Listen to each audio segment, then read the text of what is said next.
Depuis les années 1950, le Québec a toujours reçu moins d'immigrants que le reste du pays, toute proportion gardée.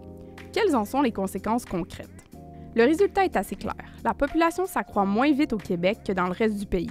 Comme dans plusieurs pays occidentaux, l'immigration est en effet devenue le principal moteur de la croissance démographique. En 2022 au Québec, si on soustrait les morts des naissances, on remarque que la population a augmenté de seulement 2300 personnes. La baisse du poids démographique du Québec pourrait éventuellement se traduire par une perte de poids politique à la Chambre des communes à Ottawa. Le redécoupage électoral proposé par Élections Canada en 2021 faisait par exemple perdre un siège au Québec.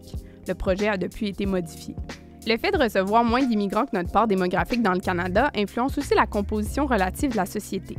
Dans tout le Canada, c'est 23 % de la population qui est née à l'étranger. Au Québec, c'est plutôt 15 %.